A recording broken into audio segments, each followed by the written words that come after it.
디모데전서 4장 11절부터 우리 16절 말씀까지 함께 보십니다. 이제 우리 다 같이 함께 한 목소리로 말씀 받들어 읽습니다.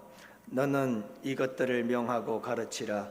누구든지 내 연소함을 없이 여기지 못하게 하고 오직 말과 행실과 사랑과 믿음과 정절에 있어서 믿는 자의 본이 되어 내가 이를 때까지 읽는 것과 권하는 것과 가르치는 것에 전념하라.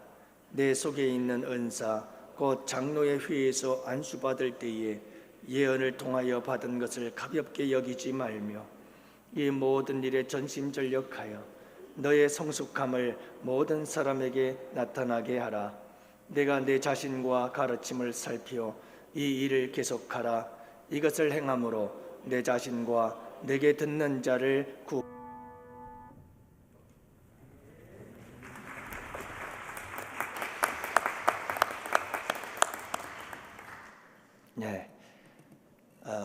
목사님이 설교를 하고 있었는데 앞자리에 앉아있는 할머니 집사님이 초롱초롱 눈을 반짝이면서 설교를 참 잘 듣고 있었습니다. 근데 그 할머니 옆에 앉아있는 청년이 꾸벅꾸벅 졸고 있는 거예요. 이를 본 목사님께서 옆에 계시는 할머니에게 말했습니다. 집사님, 옆에 있는 청년 좀 깨워주세요. 그렇게 얘기를 했더니 할머니 집사님께서 빙그리 웃으시면서 이렇게 말했습니다. 목사님이 재웠으니 목사님이 깨우세요. 그러더래요. 여러분, 건강한 닭은 열심히 돌아다니면서 먹이를 쪼아 먹습니다. 근데 병든 닭은 참 구석에서 꾸벅꾸벅 계속 졸기만 합니다. 이게 병들었다는 증거예요. 여러분, 성도가 하나님의 말씀을 들을 때 두 눈을 반짝반짝이면서 말씀을 들어야 건강한 영혼이죠. 여러분, 하나님의 말씀을 듣는데 꾸벅꾸벅 졸면 영적으로 병이 든 거예요. 여러분, 먹지 못하면 어떻게 되죠? 먹지 못하면 죽는 거예요. 영적으로 여러분, 우리가 양식을 먹지 못하면 자꾸 더 우리의 믿음과 신앙은 병이 들고 그렇게 악순환 속에서 우리가 영적으로 심각한 문제들이 발생하게 되지요. 오늘도 여러분, 저로 하여금 깨우지 않도록 좀 도와주세요. 그동안 우리는 지금 믿는 자의 본이 되어라 하나님 말씀을 함께 나누고 있어요. 여러분, 믿는 자의 본이 되어라. 어떤 부분에 본이 되라고 말씀합니까? 교회의 일꾼들은 본이 되는 삶을 살아야 돼요. 이 본이 된다는 건 쉬운 일이 아니에요. 우리 예수님은 본이 되는 삶을 사셨잖아요. 섬김의 본을 위해서 예수님은 제자들의 발을 씻기면서 내가 한 것 같이 너희들도 이렇게 서로의 발을 씻기며 섬겨라 하고 말씀하시면서 그 섬김의 절정인 십자가도 다 우리 주님께서 본을 보이신 거죠. 우리 예수님의 삶의 발자취마다 다 우리가 따라가야 할 본이 되셨습니다. 여러분, 우리도 좋은 일꾼이란 어떤 일꾼인가 하면 그리스도 예수의 좋은 일꾼은 본이 되는 일꾼이에요. 믿음의 본이 되어야죠. 그래서 우리가 믿는 자의 본이 되어라 하나님 말씀을 가지고 계속 한 단어 한 단어를 살펴보는데 무엇의 본이 되라고 그랬어요? 말의 본이 되어라. 그 다음에는 행실의 본이 되어라. 그리고 지난주에는 우리가 사랑의 본이 되어라 이렇게 말씀을 드렸습니다. 오늘은 여러분들과 함께 믿음의 본이 되십시오. 여러분, 믿음의 본이 될 수 있는 좋은 일꾼들이 되시기를 축복합니다. 여러분, 사랑의 본이 된다는 것은 수평적 관계 속에서 우리에게 도전 주고 있는 말씀이에요. 그러니까 사람과 사람과의 관계 속에서 사랑의 아름다운 실천을 통해서 본을 보이는 사람이 되어라 이 말씀이잖아요. 근데 여러분, 여기서 믿음의 본이 되라고 하는 말씀은 이것은 수직적 관계예요. 하나님과 나와의 관계를 이야기를 하고 있다라고 하는 거지요. 그래서 여러분, 하나님과의 관계에서 우리는 믿음을 찾을 수가 있게 되어지고 이 믿음의 본이 되어져라, 이렇게 말씀하고 있는 거예요. 여러분, 믿음은 관계임을 잊지 마시기를 바랍니다.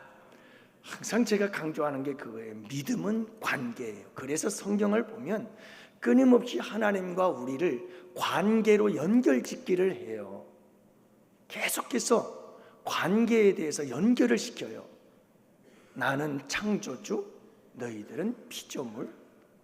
그리고 나는 아버지, 너희들은 자녀. 나는 하나님 나라의 왕, 너희들은 하나님 나라의 백성. 나는 목자, 너희는 양. 끊임없이 관계를 가지고 이야기를 해요. 그러니까 여러분, 이 믿음이라고 하는 것은 이 관계가 없으면 믿음이 아닌 거예요. 하나님과 우리는 관계예요. 그렇기 때문에 여러분, 우리가 이 관계를 굉장히 중요시 여겨야 된다는 거예요. 우리가 여러분 그런 얘기 많이 하잖아요. 뭐 부부지간에, 여러분들 부부지간에 관계 좋으세요? 왜 대답이 없어요? 부부의 관계가 좋은 것 같다, 부부의 관계가 안 좋은 것 같다, 저 사람과 저 사람과의 관계가 좋은 것 같다, 안 좋은 것 같다, 이렇게 관계에 대해서 이야기를 하잖아요. 자, 그럴 때 여러분, 그 관계와 우리 하나님과 나와의 관계와 같은 거예요. 우리가 사람과 사람과의 관계 속에서 늘 관계를 맺으며 그 관계 속에서 살아가는 것처럼 주님과 나도 인격 대 인격으로서 관계를 맺으며 살아가는 거예요. 그 관계가 바로 믿음이에요. 여러분, 믿음이라고 하는 것은 그냥 믿습니다 하고 힘주어 말하면 그게 믿음이 좋은 게 아니란 말이에요. 믿음은 관계를 통해서 만들어지게 되어 있어요. 여러분들은 우리 주님과 어떤 관계인 것 같아요? 자주 만난다고 좋은 관계만은 아니에요. 늘 만나도 겉도는 얘기만 하는 사람들이 있어요. 잘 지냈어? 무슨 일이 있었어? 그리고는 서로 그 내면 속에 깊은 곳에서는 말할 수 없는 아픔과 괴로움과 고통과 슬픔이 있는데 그걸 끄집어내서 이야기하지 못하면서 그냥 겉도는 얘기들만 하고, 이야 날씨 좋다, 요즘 단풍이 아니고 벚꽃 꽃 구경이 좋다며, 야 요즘 정치가 어떠냐, 계속 그런 얘기만 겉돌지 정말 내 내면에 있는 깊은 아픔과 고통을 나누지를 못한다. 여러분, 그 관계가 좋은 관계일까요?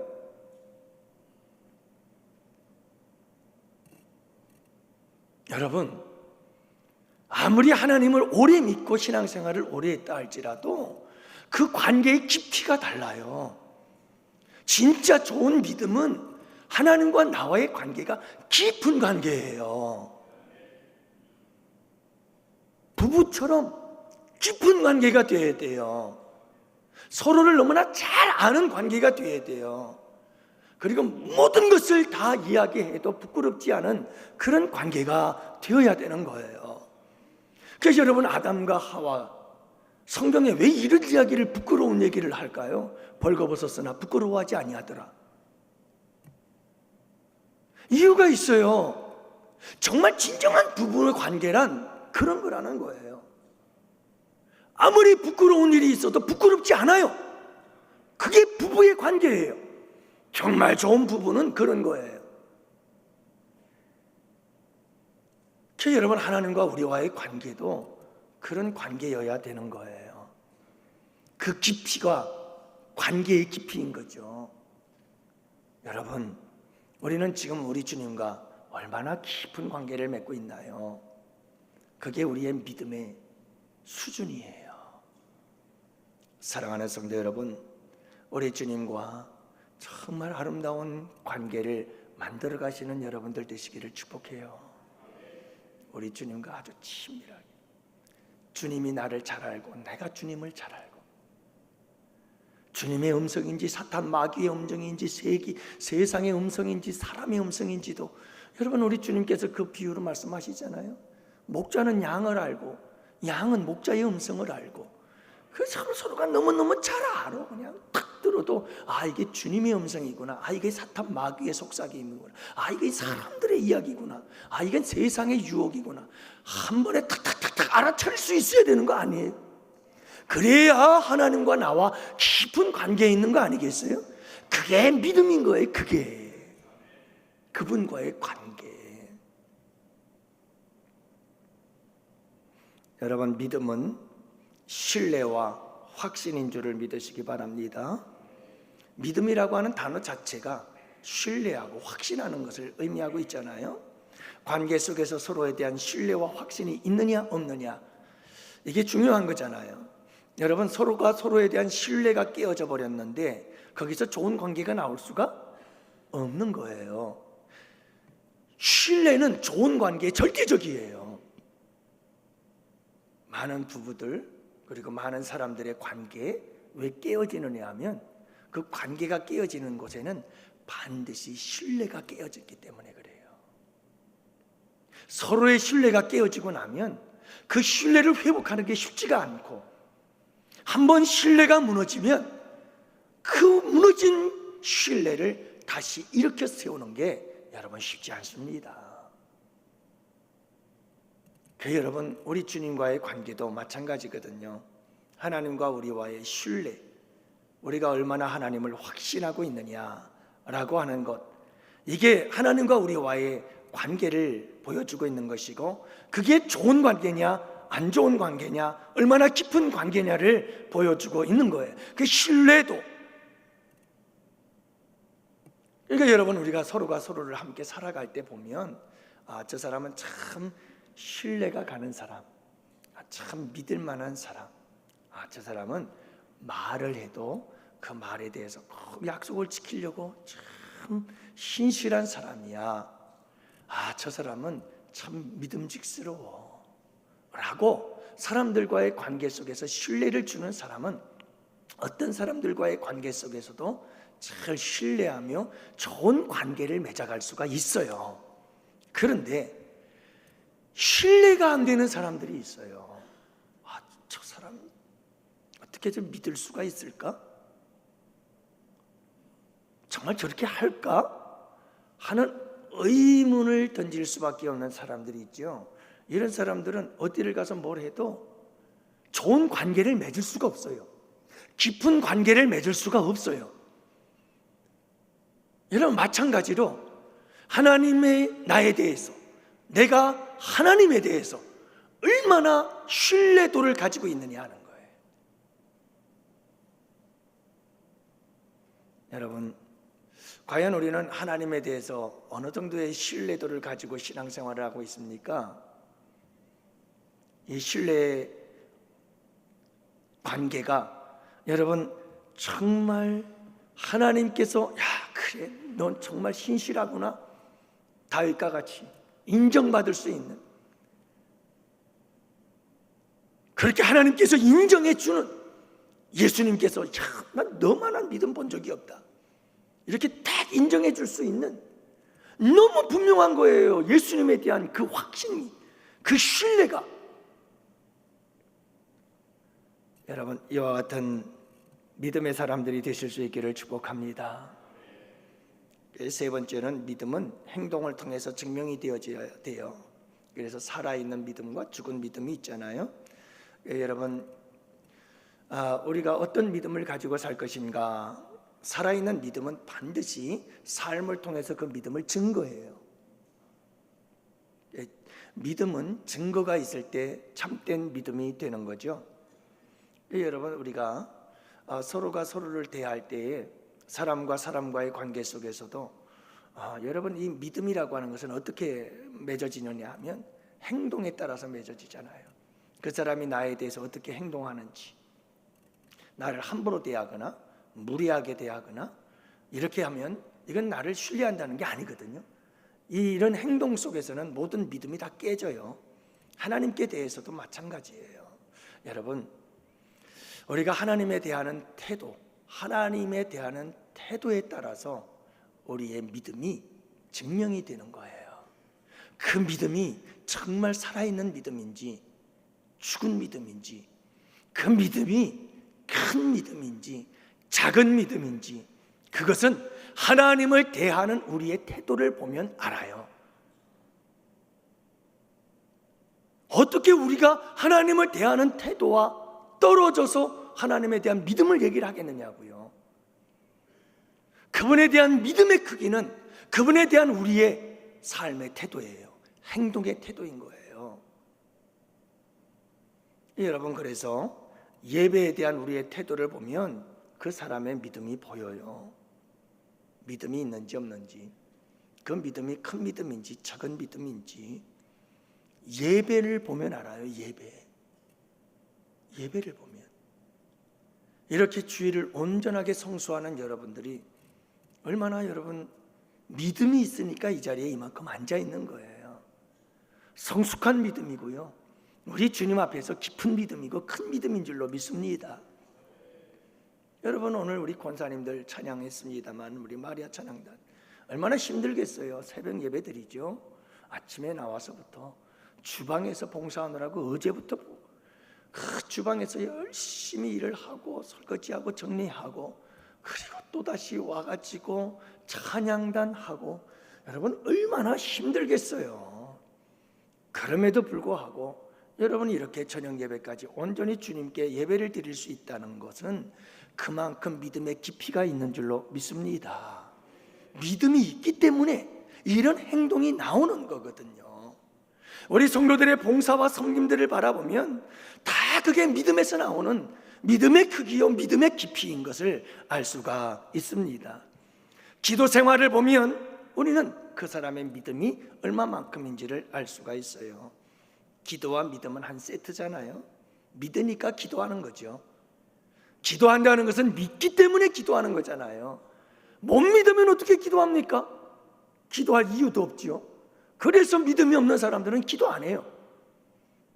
그럼 믿음이 있는 사람들은 기도하면 구하면 주시기 때문에, 찾으면 찾게 해주시니까, 두드리면 열어주시니까, 믿음이 있으니까 기도하는 거예요.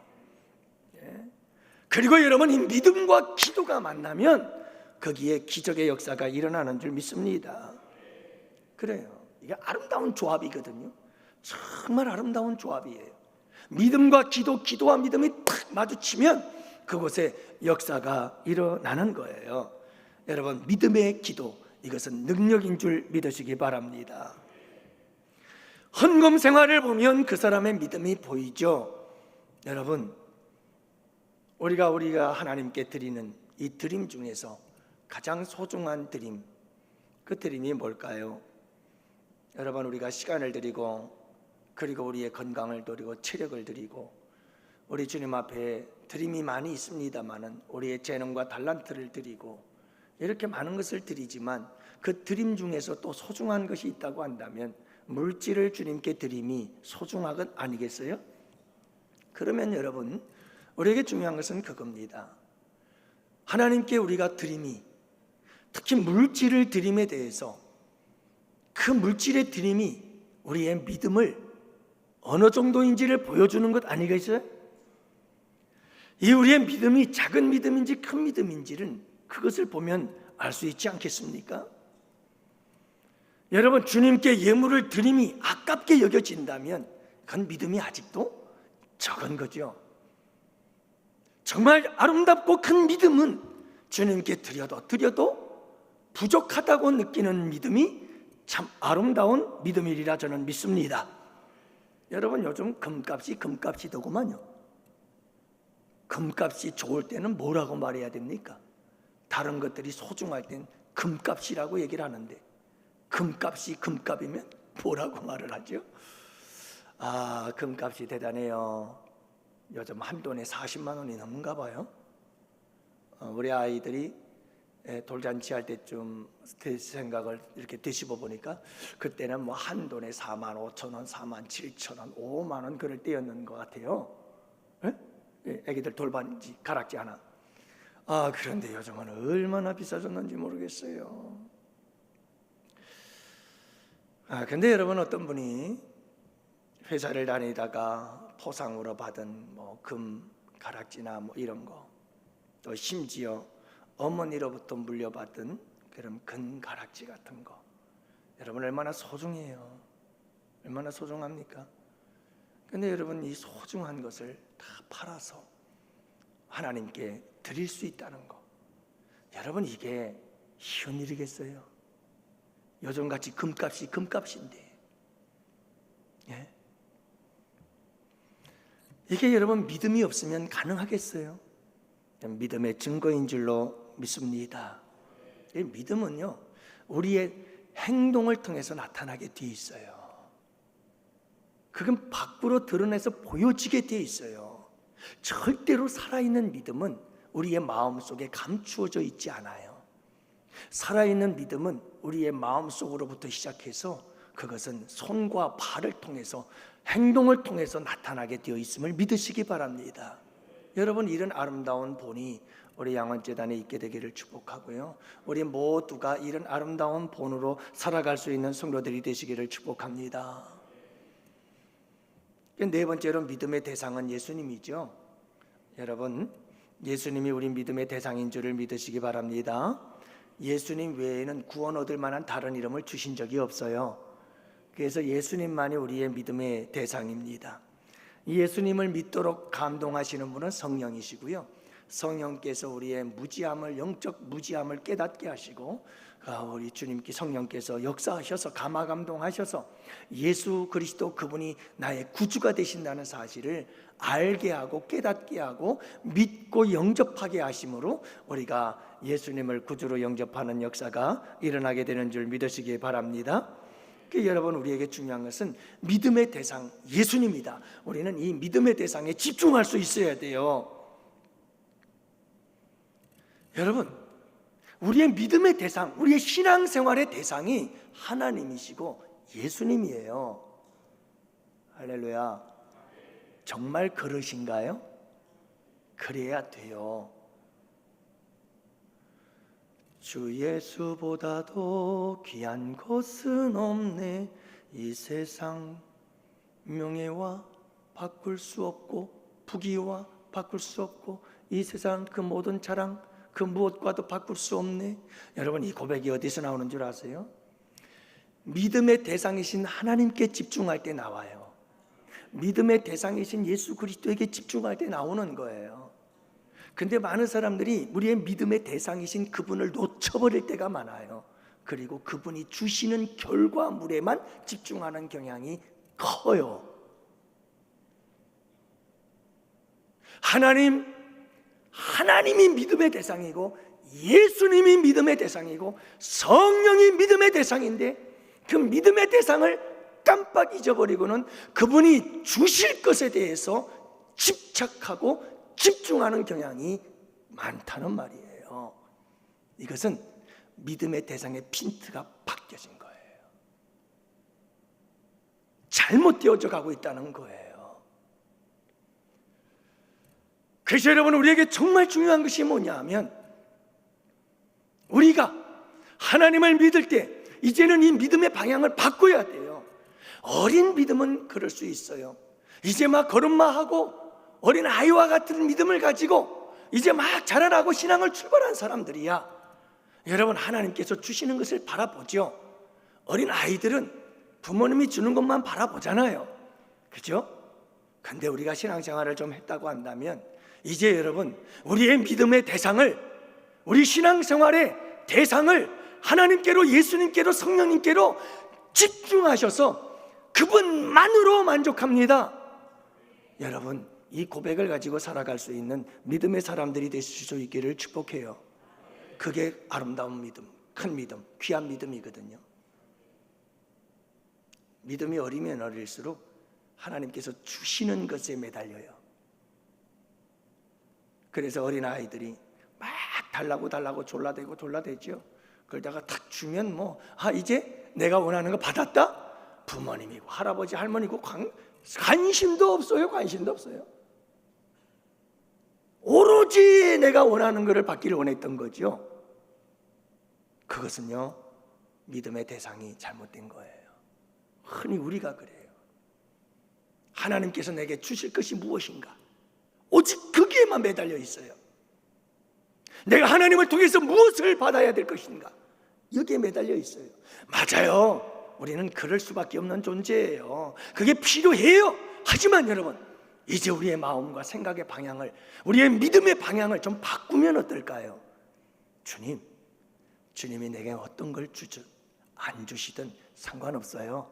난 주님 한 분이면 만족해요. 나는 주님만 계시면 돼요. 나는 주님이면 충분해요. 여러분, 이런 고백으로 살아가는 여러분들 되시기를 축복합니다. 만약에 반대로 생각해 봅시다. 하나님께서 우리를 부르셨어요. 근데 여러분, 하나님께서 우리를 왜 부르셨죠? 우리를 통해서 뭔가 부려먹을 게 있나? 우리를 통해서 하나님께서 뭔가 우려먹을 게 있어서? 그래서 우리를 부르신 거예요?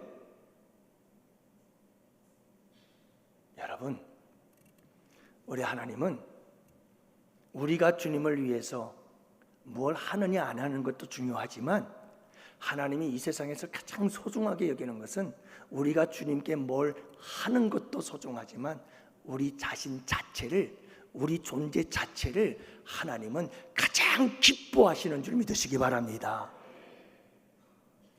하나님은 그냥 나를 바라보기만 해도 잔잔히 미소가 나와요. 그렇게 나를 기뻐하고 즐거워하시는 거예요. 제가요, 우리 아이들을 키우면 키울수록 느껴지는 게 그거더라고요. 바라는 게 많았어요. 우리 아이들에게 바라는 게 많았어요. 근데 아이들을 키우고 시간이 지나면 지날수록 느껴지는 게 뭐냐면, 얘들아, 그저 건강하게 나와 함께만 해줬으면 참 좋겠구나 하는 생각이 간절하더라고요. 여러분, 아무리 내가 원하는 대로 아이가 자라도요, 같이 할 수 없다면 의미가 없어요. 그 아이 자체가 소중한 거예요. 여러분, 우리의 자녀들이 성공하기를 원하시나요? 우리의 자녀들이 위대한 인물이 되기를 원하시나요? 그렇다면 아이들에게 이렇게 하라 저렇게 하라 자꾸 요구하지 마세요. 항상 아이들에게 이 말을 아끼지 마세요. 얘야, 너는 너 자신 존재, 너 자체만으로도 얼마나 소중한지 몰라. 그래서 언젠가 제가 여러분들에게 말씀드린 적이 있어요. 의사 아들이 있어요. 이 아들이 초등학교 다니는데 학교에 가서 시험을 봤는데 빵점을 맞았어요. 대단하죠? 근데 더 대단한 일은, 여러분, 아버지가 의사인데 의사 아들이 세상에 시험을 빵점을 맞다니요. 이건 정말 너무너무 고통스러운 일 아니겠어요? 제가 신문에 나온 걸 읽어봤어요. 근데 여러분, 그 의사 아버지가 무엇한 줄 아세요? 친구들을 다 초청해가지고 아이들과 함께 아들에게 잔치를 베풀어 줬어요. 빵점 맞은 기념으로. 무엇을 의미하느냐 하면, 내가 시험에 빵점을 맞든 100점을 맞든 아빠에게 소중한 건 너 자신이야. 너의 존재 자체가 중요한 거야. 여러분, 우리 아이들에게 이 이야기를 자꾸 들려주세요. 그러면 이 아이들의 자존감이 빵빵해지기 시작해요. 그리고 이 아이의 마음속에 자신감이 빵빵해지기 시작해요. 그리고 그것이 그 아이의 인생을 어떤 어려움과 고난을 이겨나가던 강력한 힘이 되고 에너지가 되는 줄 믿으시기 바랍니다. 그 아이가 성공하는 거예요. 여러분, 우리에게 소중한 것이 이거예요. 하나님은 우리 존재 자체를 소중히 여기셔요. 그런 것처럼 우리도 하나님, 그분만으로 만족하고 그분만으로 행복한 우리가 될 수 있기를 주님의 이름으로 축원합니다. 그 믿음이 아름다운 믿음이에요. 그 믿음이 복된 믿음인 거예요. 우리의 믿음의 내용은 예수 그리스도, 하나님, 그리고 그 핵심은 십자가. 그리고 믿음에는 이게 마지막 결론적인 부분인데요, 믿음에는 두 가지들이 많이 있어요. 그러니까 여러분 믿음을 보면 여러 가지 종류들이 있는데 두 가지로 이렇게 나누어서 보게 되어지면 그런 믿음이 있어요. 아까도 말씀드렸지만 죽은 믿음과 살아있는 믿음, 그래서 로마서의 구원의 믿음, 그리고 야고보서의 행함의 믿음, 이런 믿음들이 두 개 이렇게 나누어져요. 큰 믿음, 작은 믿음, 이렇게 믿음들이 나누어져 있어요. 그 중에서도 제가 두 가지를 더 설명을 한다면 이런 믿음이 있어요. 여러분, 구원에 이르는 믿음이 있고 하나는 은사적 믿음이 있다는 거예요. 예수 그리스도를 믿음으로 우리가 구원받잖아요, 그렇죠? 이렇게 구원에 이르는 믿음이 있어요.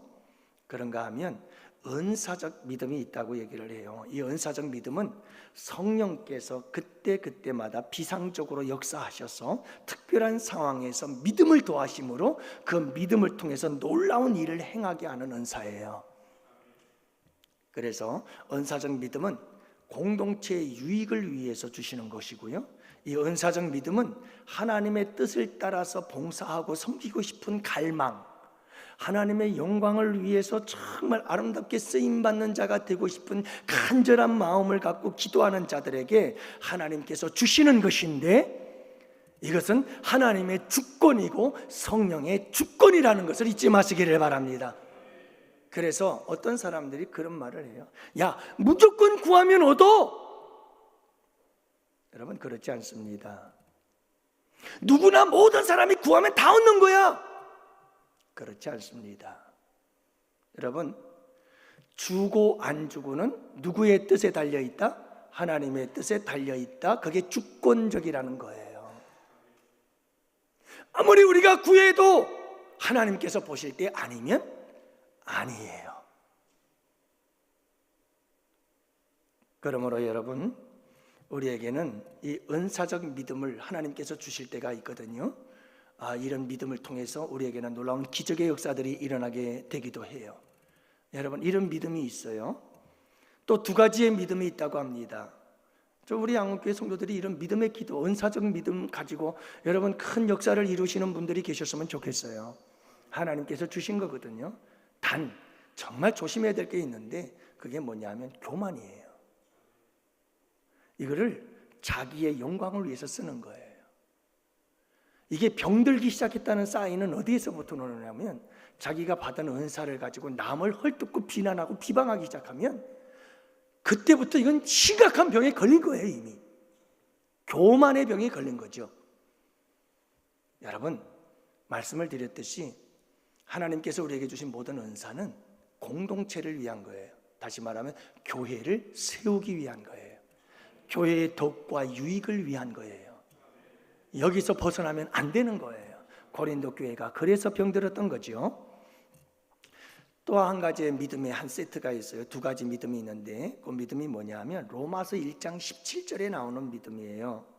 그래서 로마서 1장 17절은 이렇게 얘기를 하죠.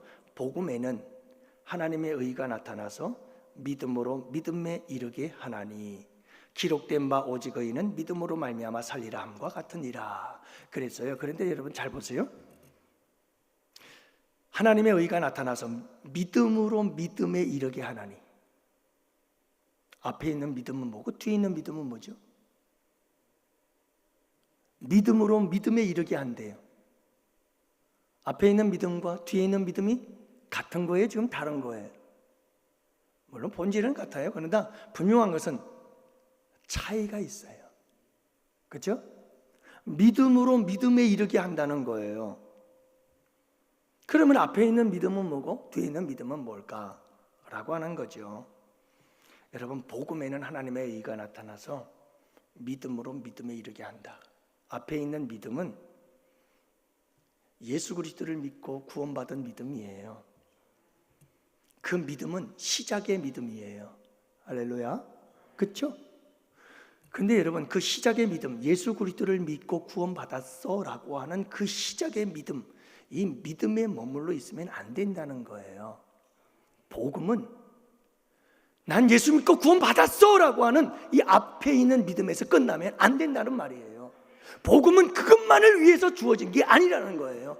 복음은 더 있다. 그래서 복음은 믿음으로 믿음에 이르게 한다. 뒤에 있는 믿음은 완성된 믿음을 이야기를 하고 있어요. 그렇기 때문에 시작된 믿음을 가지고 완성된 믿음을 향하여 가야 된다. 성장, 성숙, 성화인 거예요.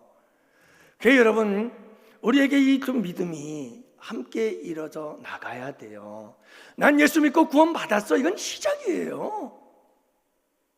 이 믿음을 가지고 믿음에 이르러야 돼요.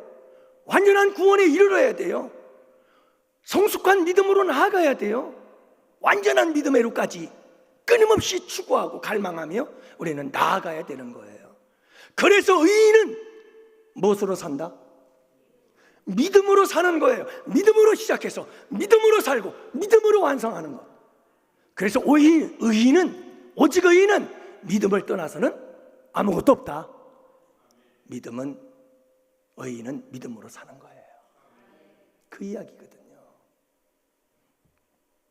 사랑하는 성도 여러분, 우리가 이런 아름다운 믿음들을 우리가 다 이렇게 종합적으로 믿음에 대해서 말씀을 함께 나누고 있는데요, 이런 믿음을 가지고 아름다운 믿음의 본을 보이면서 우리가 신앙생활 할 때에 우리의 교회는 정말 인천에서도 그 누구도 여러분 넘볼 수 없는 복음적이고 또 순결하고 깨끗한 복된 교회가 될 줄로 믿고요. 여러분 꼭 기억하세요. 교회 부흥, 교회 성장, 여러분 기도도 중요하고 열심히 전도하는 것도 중요하고, 어제도 여러분 71명 참석해서 전도했어요. 얼마나 많은 분들이 전도했습니까? 여러분 전도하고 또 기쁘고 즐겁게 돌아와서 전도 보고 하고, 여러분 이게 얼마나 행복한지 몰라요. 여러분 전도하는 거 중요해요. 열심히 전도해야죠. 근데 여러분 부흥은 어떻게 일어나냐 하면, 교회 성장은 어떻게 일어나냐면 성장해야지 막 그런다고 성장이 되는 게 아니에요. 여러분 우리가 교회가 준비가 되면 하나님이 교회를 부흥케 하시는 줄로 믿으시기 바랍니다. 하나님이 하셔요. 그러니까 부흥을 위해서 우리가 해야 될 일은 뭐냐면요, 준비하는 거예요. 준비하는, 믿음의 그릇을 준비하는 거예요. 우리 양원교회 성도들의 믿음의 그릇이 얼마인가? 그 믿음의 그릇이 깨끗한가 더러운가? 그런 것들을 잘 준비만 해놓으면 채우시는 분은 누가 채우셔요? 하나님이 채우셔요. 할렐루야. 여러분 우리가 큰 믿음을 갖고 함께 이 믿음으로 우리 주님의 은혜와 축복을 담는 그릇을 준비해서 우리 양원교회가 마지막 때에 한 시대를 이끌어갈 수 있고 이 인천 지역을 이끌어갈 수 있는 아름다운 교회로, 모델로 쓰임받고 본이 되는 교회로 쓰임받는 복된 우리 양원교회 되기를 축복합니다. 기도합시다.